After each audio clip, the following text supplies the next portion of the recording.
بسم اللہ الرحمن الرحیم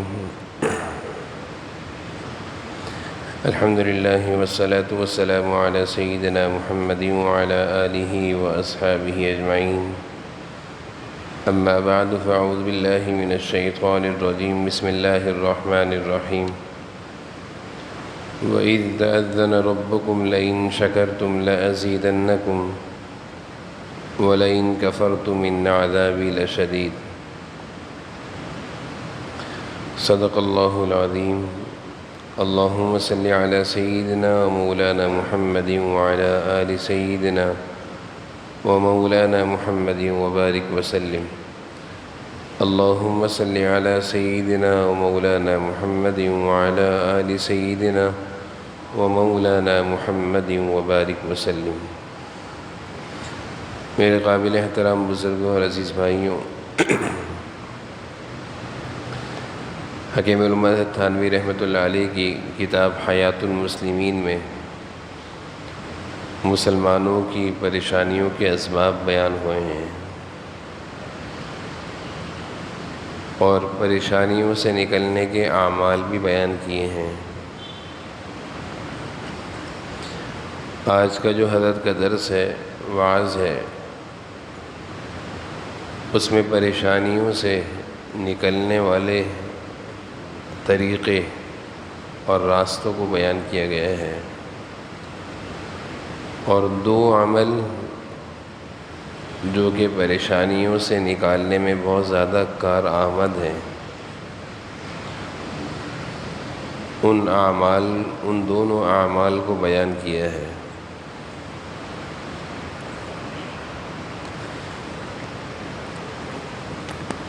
زندگی میں ہر شخص سکون چاہتا ہے، اطمینان چاہتا ہے، زندگی کا چین چاہتا ہے۔ بعض دفعہ انسان کے پاس بہت ساری اللہ تعالیٰ کی نعمتیں ہوتی ہیں، اس کے باوجود بھی وہ پریشان رہتا ہے۔ کوئی ایک پریشانی ہوتی ہے جس کی وجہ سے وہ اللہ تعالیٰ کی ساری نعمتوں کو بھلا دیتا ہے اور پھر وہ پریشان رہتا ہے۔ تھانوی رحمۃ اللہ علیہ فرما رہے ہیں کہ پریشانیوں سے نکلنے کا ایک بہت بڑا عمل وہ شکر ہے، اللہ تعالیٰ کی نعمتوں کا شکر ادا کرنا۔ شکر ایک نیک عمل بھی ہے اور ساتھ میں ایک عظیم عبادت بھی ہے، اور یہ ایک ایسی عظیم عبادت ہے کہ انسان جنت میں جب جائے گا تو وہاں تو کوئی عبادت نہیں ہے، لیکن جنتیوں کی زبان پر یہ شکر کی عبادت ہوگی، اور وہ کہیں گے الحمدللہ الذی اذھب عنا الحزن۔ جنتی جب جنت میں پہنچ جائیں گے تو وہ اللہ تعالیٰ کا شکر ادا کریں گے، الحمدللہ الذی اذھب عنا الحزن۔ یہ تمام تعریفیں اس اللہ کے لیے ہیں جس نے ہمیں جنت میں پہنچا کر سارے غموں اور دکھ اور صدموں سے نجات دے دی۔ تو شکر ایک عظیم عبادت ہے جس کے ذریعے سے ہم جو بے چینی اور بے سکونی کی کیفیت میں ہیں اس سے نکل سکتے ہیں۔ ہوتا یہ ہے کہ ہمارے پاس ہمارے اوپر اللہ تعالیٰ کی بہت ساری نعمتیں ہوتی ہیں جن کو ہم استعمال کر رہے ہوتے ہیں، لیکن شکر کے نہ ہونے کی وجہ سے ان نعمتوں کا احساس نہیں ہوتا۔ کوئی ایک چیز نہیں ہوگی، انسان اس کو سوچے گا کہ یہ میرے پاس نہیں ہے، لیکن 10 چیزیں اس کے پاس ہوں گی، ان کے ہونے کا احساس بھی نہیں ہوگا۔ مثلاً کوئی شخص ہے، اللہ تعالیٰ نے اس کو ہر طرح کی بیماریوں سے محفوظ فرمایا ہے، جسمانی لحاظ سے وہ صحت مند ہے. اب اس کو چاہیے تھا اپنی جسمانی نعمتوں کی ہونے پر شکر ادا کرتا ہوں کہ اللہ تعالیٰ کا شکر ہے کہ میں جسمانی لحاظ سے ہر طرح کی بیماریوں سے محفوظ ہوں.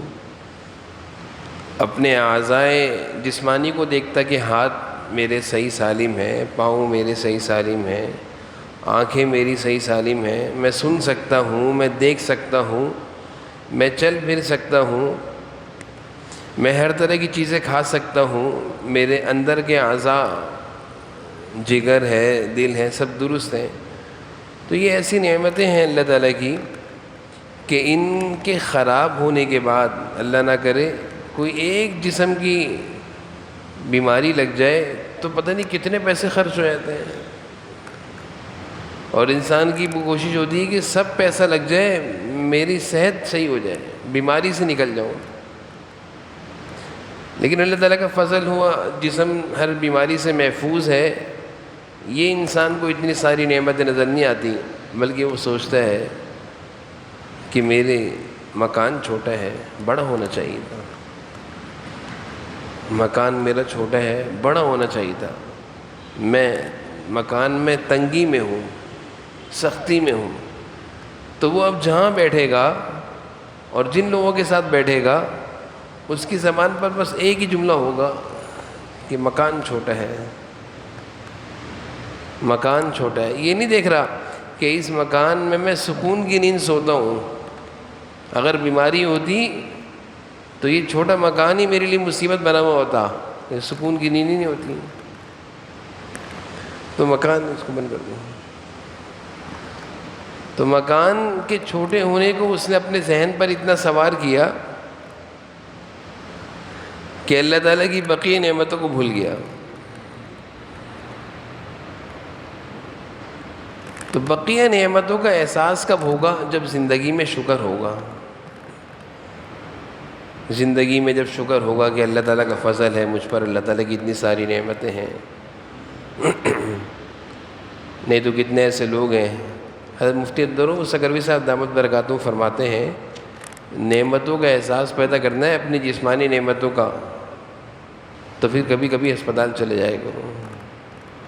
ہمارے حضرت مفتی عبدالرؤف سکروی صاحب فرما رہے ہیں کہ اگر نعمتوں کی قدردانی اپنے اندر لانی ہے تو کبھی ہسپتال جا کر مریضوں کو دیکھا کرو کس طرح تڑپ رہے ہوتے ہیں.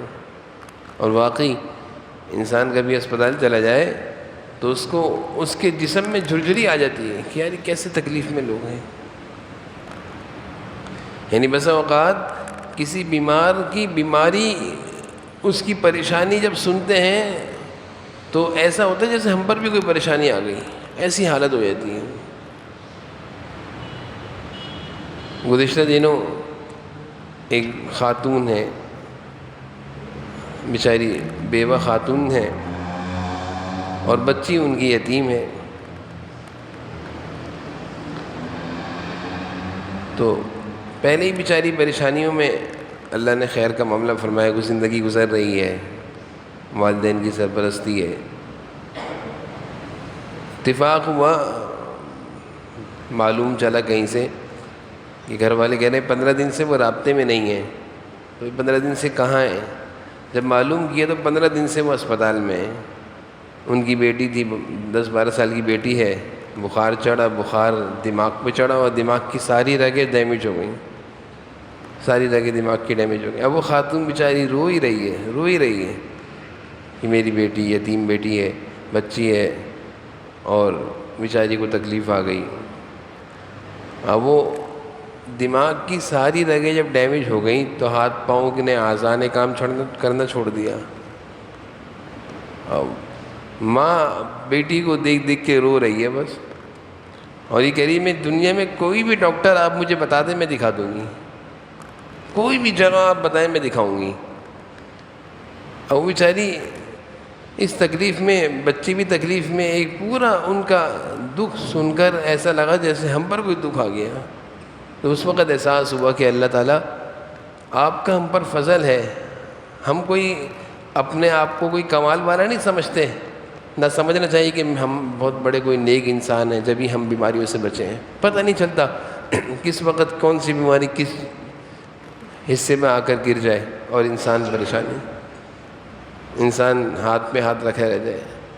تو اس لیے یہ شکر جو ہے نا، شکر اللہ تعالیٰ نے فرمایا قرآن میں لئن شکرتم لازیدنکم، اگر تم شکر ادا کرتے رہو گے تو جو تمہاری نعمتیں ہیں نا ہم اس کو بڑھاتے رہیں گے۔ یہ اللہ کا وعدہ ہے، قرآن کی آیت ہے کہ تم اگر ہماری نعمتوں پر شکر کرتے رہو گے تو ہم نعمتیں بڑھاتے رہیں گے، چھینیں گے نہیں۔ تو بھئی نعمت صحت، جسمانی لحاظ سے انسان مکمل صحت ہے، کوئی بیماری نہیں ہے، تو یہ نعمت صحت اللہ کی نعمت ہے، اس پر شکر ادا کریں، یہ صحت برقرار رہے گی۔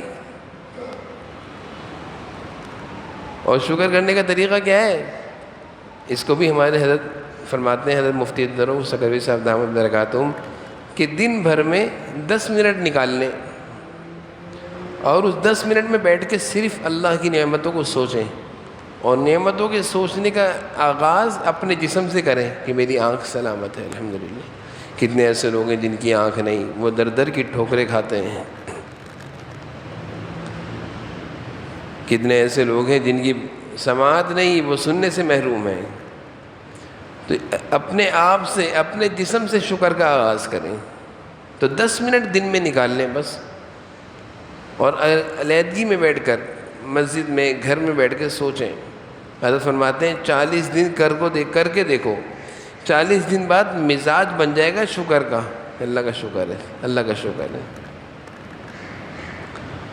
تو شکر ایک عظیم عبادت ہے، بلکہ ایک مقولہ ہے، حدیث نہیں ہے، کہ شکر کرنے سے انسان کی موجودہ نعمتیں محفوظ رہتی ہیں، اور جو نعمتیں نہیں ہیں شکر ان نعمت کو بھی کھینچ کے لے آتا ہے۔ یہ مقولہ عربی کا کہ شکر کرنے سے، جب انسان اللہ کی نعمتوں پر شکر ادا کرے گا تو کیا ہوگا کہ جو نعمتیں اس کے پاس ہیں، جو اللہ نے چیزیں دی ہوئی ہیں، وہ تو محفوظ رہیں گی، یعنی شکر حفاظت کرنے والا ہے۔ اور شکر کی برکت سے جو نعمتیں نہیں ہیں نا وہ بھی کھینچ کر لے آئے گا، یہ وہ بھی آ جائیں گی۔ حدیث میں جناب نبی کریم صلی اللہ علیہ وسلم فرما رہے ہیں، یا اللہ وَجَعَلْنَا شَاكِرِينَ لِنِعْمَتِكَ مُثْنِينَ بِهَا، اے اللہ ہمیں ایسا بنا دے کہ ہم چلتے پھرتے آپ کی نعمتوں کے ثنا خواں ہوں۔ ثنا خواں ہوتا ہے نا، نعت خوانی، ثنا خوانی، اللہ کی نعمتوں کی ثنا خوانی۔ شاکرین لنعمتک مثنین بہا، نعمتوں پر شکر کرنے والے بھی ہوں اور نعمتوں کے ثنا خواں بھی ہوں۔ کتنے ایسے لوگ ہیں جن کی زبان پر ثنا خوانی نہیں ہوتی اللہ کی نعمتوں کی، بلکہ شکایتیں ہوتی ہیں کہ میں تو ہمیشہ پریشان رہتا ہوں۔ یعنی اکثر لوگوں کا یہ حال ہے، ہم لوگوں کے اندر ناشکری بہت ہے، مجھے تو یہ مسئلہ ہے، مجھے تو یہ، وہ اللہ کی نعمتیں نہیں گنواتے، وہ اللہ تعالیٰ کی طرف سے آنے والی کوئی مشکل ہو اس کو گنواتے رہتے ہیں۔ اور کچھ خوش نصیب ایسے ہیں جن کی زبان پر ہمیشہ اللہ تعالیٰ کی ثنا خوانی ہوتی ہے۔ اب ہم خود فیصلہ کر لیں کہ ایک بیٹا اپنے ابا کی برائیاں کرتا پھرتا ہے، ایک بیٹا اپنے ابا کی تعریف کرتا پھرتا ہے، ابا کی مہربانی اور شفقت کس کے ساتھ ہوگی؟ اسی طرح اللہ رب العالمین ہے، اللہ رب العالمین کی ایک بندہ تو شکایتیں کرتا پھرتا ہے سب کے سامنے کہ میرے ساتھ یہ تکلیف ہے، شکایتیں ہی ہیں۔ بھئی اگر کوئی تکلیف ہے تو اللہ کے سامنے کہو، سب کو کیوں کہہ رہے ہو؟ تو ایک بندہ وہ ہے جو اللہ کی شکایتیں کر رہا ہے، اور ایک بندہ وہ ہے جو اللہ کی نعمتوں کو بیان کر رہا ہے۔ اب ہم خود فیصلہ کر لیں کہ اللہ کی مہربانی کس کے ساتھ ہوگی، ثنا خوانی کرنے والے کے ساتھ یا شکایت کرنے والے کے ساتھ؟ اس لیے عادت بنانی چاہیے۔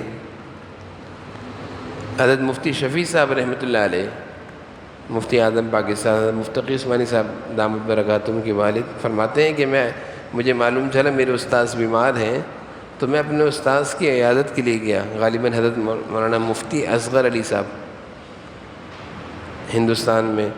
تو فرمانے ہیں میں ان کی عیادت کو گیا، مجھے معلوم چلا استاذ بیمار ہیں، تو عیادت کو گیا۔ عیادت کرنا بہت بڑے ثواب کا کام ہے۔ میں اپنے استاذ کے پاس جا کر بیٹھا تو میں نے کہا مجھے معلوم چلا ہے کہ آپ کی طبیعت صحیح نہیں ہے، اس لیے میں آپ کی عیادت کو آیا ہوں۔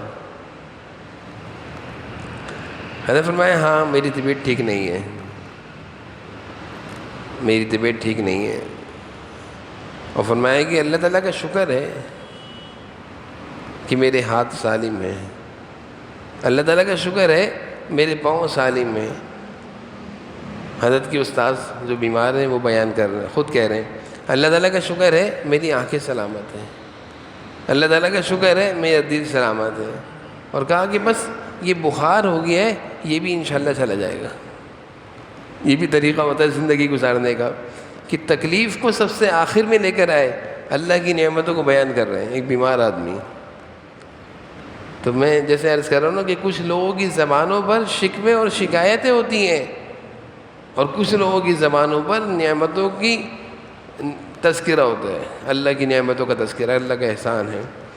تو قرآن میں اللہ کا وعدہ ہے لَإِن شَكَرْتُمْ لَأَزِيدَنَّكُمْ، اگر اپنی زبانوں پر میری نعمتوں کو شکر کے طور پر ذکر کرو گے تو لَأَزِيدَنَّكُمْ، وعدہ پورا کروں گا، نعمتیں بڑھاؤں گا، نعمتیں بڑھاؤں گا. وَلَئِن كَفَرْتُمْ، اور اگر ناشکری ناقدری کرو گے إِنَّ عَذَابِي لَشَدِيدٌ، میرا عذاب بھی بڑا سخت ہے، میری پکڑ بھی بڑی سخت ہے. تو جیسے میں نے عرض کیا کہ اپنی زندگی میں ہم اپنے روزمرہ کے معمولات میں ایک کام شروع کر دیں، 10 منٹ نکال لیا کریں،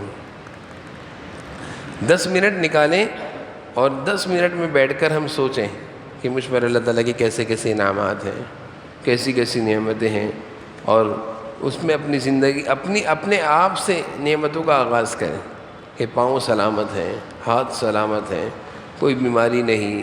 یہ بہت عظیم نعمت ہے. حضرت عمر رضی اللہ عنہ ایک دفعہ دعا کر رہے تھے،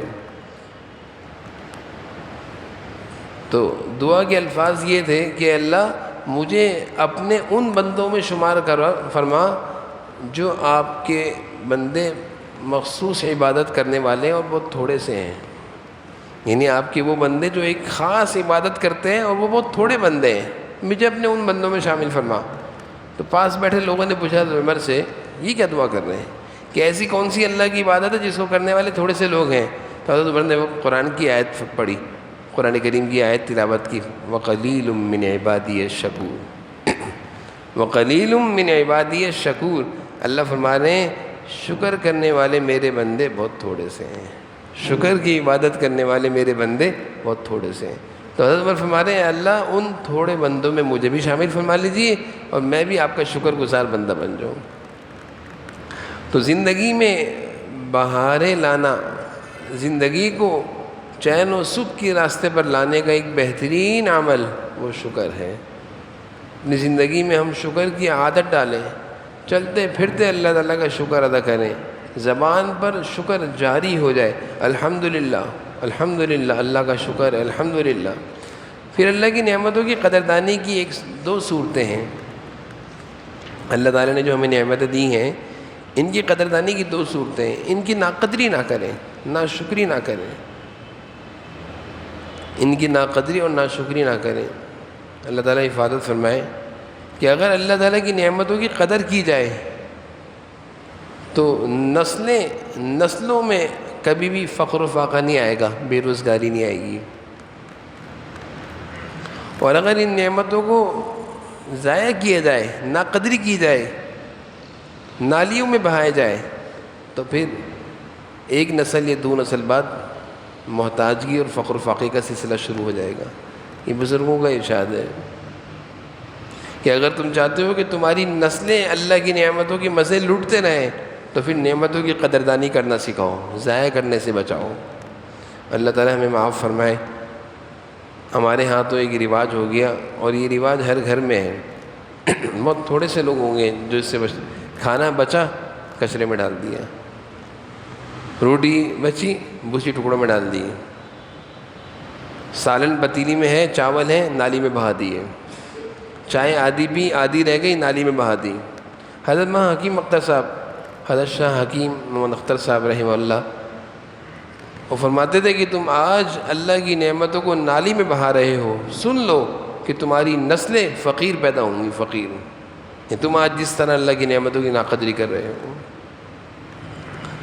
تو اللہ کی نعمتوں کی قدردانی کرنا ہم اپنے گھر والوں کو، بچوں کو سکھائیں کہ بھائی ایک ایک نعمت کے محتاج ہیں.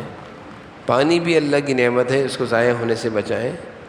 کھانے پینے کی جتنی چیزیں ہیں سب اللہ کی نعمت ہیں، جتنا کھانا ہے اتنا لے لیں۔ حرص و حوث نے ہمیں برباد کر دیا، کہیں کسی تقریب میں جائیں گے تو پلیٹ بھرنے کی کوشش کریں گے، آدھا کھائیں گے آدھا چھوڑیں گے۔ حرص ہے کہ ختم نہ ہو جائے، پلیٹ بھر لو۔ تو پہلی چیز اللہ کی نعمتوں کی قدردانی میں یہ بھی چیز شامل ہے کہ اس کو ضائع ہونے سے بچائیں، ضائع ہونے سے بچائیں، اس کی قدر کریں، ایک ایک چاول کے دانے کی قدر کریں، روٹی کی ذرات کی قدر کریں، روٹی کی ذرات کی قدر کریں، پھر دیکھیں اللہ تعالیٰ کیسے نعمتوں سے میں نوازیں گے۔ حضرت کو ہی ہم نے دیکھا، حضرت محاکم مکتب صاحب رحمہ اللہ چائے پینے کے بعد پیالی چاٹ رہے تھے، چائے اور دودھ جس پیالی میں پینے کے بعد اس کو چاٹ رہے تھے۔ ہمارے ہاں تو یہ ہے نا کہ چائے پینے کے بعد تھوڑی سی چھوڑیں گے، بوتل پینے کے بعد تھوڑی سی چھوڑیں گے، تاکہ لوگوں میں ہم فقیر نہ سمجھے جائیں، کہ کوئی دیکھنے والے کہے گا کتنا بھوکا ہے، سب صاف کر گیا۔ حضرت کو دیکھا کہ حضرت یہ اللہ والے ہوتے ہیں، پیالی میں چائے چاٹ رہے ہیں، دودھ چاٹ رہے ہیں۔ کیوں ایسا کر رہے ہیں؟ بھائی اللہ کی نعمت کے ہم قطرے قطرے کے محتاج ہیں۔ آج اس قطرے کو اگر ہم نے چھوڑ دیا، یہ چائے کی چھوٹی سی آخر میں جو تھوڑے سے 2-3 گھونٹ ہم نے چھوڑ دیے، یہ دودھ ہے، یہ چائے، یہ قیمتی ہے، یہ نالی میں بہے گا، گندے پانی کے ساتھ بہے گا۔ محروم نہ ہو جائیں، اللہ کی نعمتوں سے ہم محروم نہ ہو جائیں۔ اس لیے بھائی اپنے بچوں کو بھی قدردانی کرنا سکھائیں، ایک ایک نعمت کی قدردانی۔ اور دوسری چیز یہ ہے جو بہت ضروری ہے کہ اللہ تعالیٰ نے جو ہم پر نعمتیں کی ہیں، جو انعامات کی ہیں، جو اللہ کی دی ہوئی نعمتیں ہیں، ان کو ہم اللہ کی نافرمانی میں ضائع نہ کریں، استعمال نہ کریں۔ حضرت تھانوی رحمۃ اللہ علیہ گزشتہ ہفتے کی رات کو ہم یہ کتاب میں سنا رہے تھے، حضرت فرماتے ہیں جیسے جس کے پاس مالداری آئی اس نے اتنی اللہ کی نافرمانی شروع کر دی۔ پہلے یہ مالدار نہیں تھا، اس کے پاس مال نہیں تھا تو یہ اللہ کی نافرمانی بھی نہیں کرتا تھا، اب اس کے پاس مال آ گیا ہے تو اب اس نے مال کو اللہ کی نافرمانیوں میں لوٹانا شروع کر دیا۔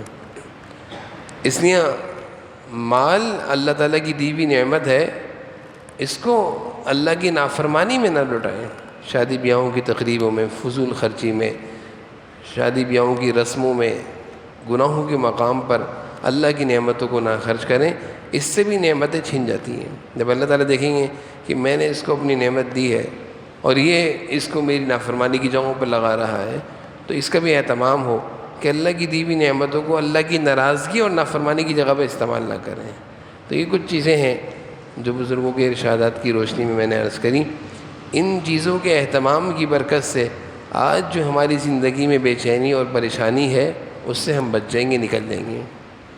آج جو ہر شخص پریشان ہے، روزگار کی تنگی کو رو رہا ہے، بے چین ہے، پریشان ہے، سب کچھ ہوتے ہوئے بھی بے چین ہے، سکون نہیں ہے زندگی میں، تو اس کا ایک بہت بڑا سبب کہ زندگی میں شکر نہیں ہے۔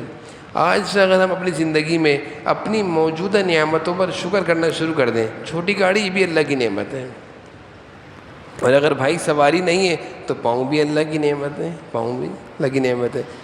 غالباً حسن بصری رحمۃ اللہ علیہ یا جنید بغدادی رحمۃ اللہ علیہ کا واقعہ ہے کہ مسجد ایک دفعہ ایسا ہوا کہ پاؤں میں چپل نہیں تھی، تو ایسے ہی جا رہے تھے سوچتے ہوئے کہ میرے پاس تو چپل بھی نہیں ہے، ننگے پاؤں چل رہے تھے، تو آگے دیکھا کہ ایک شخص ہے اس کے پاؤں نہیں ہیں۔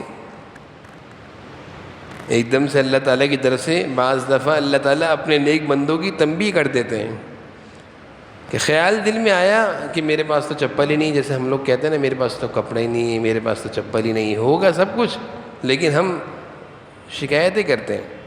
تو حضرت کے دل میں ایک خیال آیا بس کہ میرے پاس چپل نہیں ہے۔ آگے دیکھا ایک بیچارہ معذور آدمی بیٹھا ہے، اس کے پاؤں نہیں، تو ایک دم سے شکر ادا کرنے لگ گیا، اللہ تعالیٰ آپ کا شکر ہے، چپل نہیں ہے پاؤں تو ہیں، چپل نہیں ہے اس بیچارے کے تو پاؤں نہیں ہے تو چل ہی نہیں سکتا، میرے پاؤں ہیں چل تو رہا ہوں، چپل نہیں ہے تو کیا بغیر چپل کے چل رہا ہوں۔ تو شکر کرنے لگ گیا، اللہ تعالیٰ آپ کا شکر ہے، آپ کا شکر ہے، معافی مانگی، اللہ تعالیٰ مجھ سے غلطی ہو گئی، میں نے ناقدری اور ناشکری کا خیال دل میں لایا کہ میرے پاس چپل نہیں ہے، اللہ آپ کا شکر ہے، پاؤں قیمتی ہے، چپل قیمتی ہے، ایک پاؤں خدا نہ کرے ضائع ہو جائے تو ہزاروں چپلیں قربان ہیں، پاؤں واپس نہیں آتا۔ اس لیے جو اللہ کے اعضاء، اللہ کے دیے ہوئی نعمتیں جسمانی اعضاء کی شکل میں ہمارے پاس ہیں، ان کا ایک شکر کا طریقہ اور بھی حدیث میں آیا ہے، مجرب عمل ہے کہ صبح فجر کی نماز کے بعد اشراق کی نماز ہوتی ہے سورج نکلنے کے بعد، اور سورج نکلنے کے تقریباً آدھے ایک گھنٹے بعد یعنی 8:30 بجے کے قریب چاش کی نماز کا وقت ہے۔ حدیث میں اس کی بہت فضیلت آئی ہے۔ چاش کی نماز کی ایک فضیلت تو یہ ہے کہ روزی میں برکت ہوتی ہے، جیسے اشراق کے 2 کر کے 4 نفل پڑھتے ہیں سورج نکلنے کے بعد، اسی طرح سورج نکلنے کے کوئی آدھے ایک گھنٹے بعد چاش کا وقت ہوتا ہے جس میں 2 کر کے 4 نفل پڑھتے ہیں۔ حدیث میں ہے جو یہ نماز پڑھتا ہے کبھی روزی کے معاملے میں پریشان نہیں ہوگا۔ ایک حدیث میں ہے کہ اللہ تعالیٰ اس کی حفاظت اور کفالت کرتے ہیں، اس کے کاموں کو آسان کرتے ہیں۔ اور ایک حدیث میں آپ صلی اللہ علیہ وسلم نے ارشاد فرمایا کہ تمہارے جسم میں 360 اعضاء ہیں، چھوٹے چھوٹے جوڑ۔ تو حضور صلی اللہ علیہ وسلم فرما رہے ہیں تمہارے جسم میں 360 جوڑ ہیں، جوائنٹ ہیں۔ ہم تو صرف گھٹنے کو جوائنٹ سمجھتے ہیں، کونی کو، لیکن حضور صلی اللہ علیہ وسلم فرما رہے ہیں 360 جوائنٹ ہیں۔ کہہ رہے ہیں ان سب کا شکر تم پر لازم ہے۔ آپ صلی اللہ علیہ وسلم فرما رہے ہیں حدیث میں ان سب کا شکر کرو کہ اللہ تعالیٰ نے گھٹنے کو سلامت، ہاتھ پاؤں انگلیاں سلامت، ان کا شکر لازم ہے۔ اور پھر آپ نے بتایا ان کے شکر کرنے کا بہترین طریقہ یہ ہے کہ صبح 2 رکعت 4 رکعت چاش کی نماز پڑھ لیا کرو۔ چاش کی نماز ابھی تقریباً گزشتہ 1 سال ہوا ہے غالباً، تو ہمارے بہت پرانے نمازی تھے، تقریباً 90 سال سے اوپر کی عمر تھی ماشاءاللہ سے، کھڑے ہو کر نماز پڑھتے تھے۔ پوری تراویحیں یہاں کھڑے ہو کر پڑھتے تھے، بیٹھ کے نہیں پڑھتے تھے۔ آخری رمضان بھی پوری تراویحیں کھڑے ہو کر پڑھی اور ہمیشہ اعتکاف کرتے تھے۔ تو اس پر ایک بات چل رہی تھی، تو میں چاش کی نماز کی فضیلت بیان کر رہا تھا۔ تو میں نے کہا جو چاش کی نماز پڑھے گا وہ جسمانی بیماریوں سے محفوظ رہے گا، بالخصوص معذوری سے محفوظ رہے گا۔ تو وہ مجھے کہنے لگے امام صاحب میں نے زندگی میں کبھی چاش کی نماز نہیں چھوڑی جب سے میں نے ہوش سنبھالے۔ میں نے کہا جبھی تو آپ کھڑے ہو کر نماز پڑھ رہے ہیں 90 سال کی عمر میں، 95 سال کی عمر میں نے کہا جبھی تو آپ 20 رکعت تراویح کھڑے ہو کر پڑھ رہے ہیں۔ کہہ رہے الحمدللہ میرے جسم میں، کمر میں، جوڑ میں کوئی درد نہیں ہے، میں اس چاش کی نماز کی برکت ہے۔ تو شکر کا، جسمانی اعضاء کے شکر کا ایک طریقہ حضور صلی اللہ علیہ وسلم نے سکھایا کہ اپنے اعضاء کو محفوظ رکھنا چاہتے ہو، معذوری سے بچنا چاہتے ہو، بالخصوص بڑھاپے کی حالت میں، تو آپ صلی اللہ علیہ وسلم فرما رہے ہیں کہ چاش کی نماز کا معمول بنا لو۔ روزانہ کوشش کرنی چاہیے سورج نکلنے کے گھنٹے 1.5 گھنٹے بعد، یعنی 8 ساڑھے 8 بجے یہ نماز ہم پڑھ سکتے ہیں۔ چاش کی نماز کی نیت سے 2-4 نفل پڑھ لیں، پھر دیکھیں انشاءاللہ اللہ زندگی بھر اعضاء، جسمانی اعضاء کو سلامت رکھیں گے۔ اللہ تعالی ہم سب کو یہ عظیم عبادت، شکر کی عبادت اہتمام کے ساتھ کرنے کی توفیق نصیب فرما دے۔ الحمدللہ رب العالمین والعاقبۃ للمتقین، الصلاۃ والسلام علی سید الانبیاء والمرسلین وعلی آلہ وصحبہ۔ یا اللہ یا رحمن یا رحیم یا ذا الجلال والاکرام، یا اللہ آپ کی توفیق سے، یا اللہ ہم سب کے اس وقت کا بیٹھنا ہوا اپنی بارگاہ میں قبول فرما لیجیے۔ جو کچھ باتیں کہیں سنی اس پر ہم سب کو عمل کرنے کی توفیق نصیب فرما دیجیے۔ اللہ اپنی نعمتوں کا شکر کرنے کی توفیق نصیب فرما، اور شکر کی عظیم عبادت کا اہتمام ہم سب کو نصیب فرما۔ اللہ ناشکری اور ناقدری اور نعمتوں کو ضائع کرنے سے اللہ ہم سب کے گھر والوں کی حفاظت فرما۔ نعمتوں کی قدردانی یا اللہ ہم سب کو نصیب فرما۔ اللہ ہم سب آپ کی نعمتوں کے محتاج ہیں، ہم آپ کے فقیر ہیں۔ اللہ اپنے خزانوں سے ہمیں خوب نوازیے، اللہ اپنے خزانوں سے ہمیں خوب نوازیے۔ آپ نے قرآن میں فرمایا انتم الفقراء، تم سب فقیر ہو۔ اللہ ہم سب کو اپنی محتاجگی نصیب فرما، مخلوق کی محتاجگی سے ہم سب کی حفاظت فرما۔ اللہ زبان پر شکر کی عظیم عبادت کو جاری فرما، زبان پر شکر کی عظیم عبادت کو جاری فرما۔ وجعلنا شاکرین لنعمتک مثنین بہا قابلہا واتمہا علینا۔ یا اللہ ہر طرح کی بیماریوں سے، پریشانیوں سے حفاظت فرما۔ جو بیمار ہیں ان کو صحت و عافیت والی زندگی نصیب فرما، جو پریشان حال ہیں ان کو چین و سکون والی زندگی نصیب فرما۔ جو بے روزگار ہیں ان کو رزق حلال جائز طیب پاکیزہ روزگار نصیب فرما۔ ہم سب کو دنیا آخرت کی ہر خیر ہر بھلائی نصیب فرما، ہر لمحے عافیت کاملہ نصیب فرما، ایمان والی چین والی سکون والی خیر والی خوشی والی زندگی نصیب فرما۔ غفلتوں اور گناہوں سے ہماری حفاظت فرما، غفلتوں اور گناہوں سے ہماری حفاظت فرما۔ یا اللہ آپ کو ناراض کرنے والے جتنے کام ہیں ان سارے کاموں سے ہماری حفاظت فرما۔ ربنا تقبل منا انک انت السمیع العلیم وتب علینا انک انت التواب الرحیم۔ صلی اللہ تعالی علی النبی الکریم وعلی آلہ وسلم۔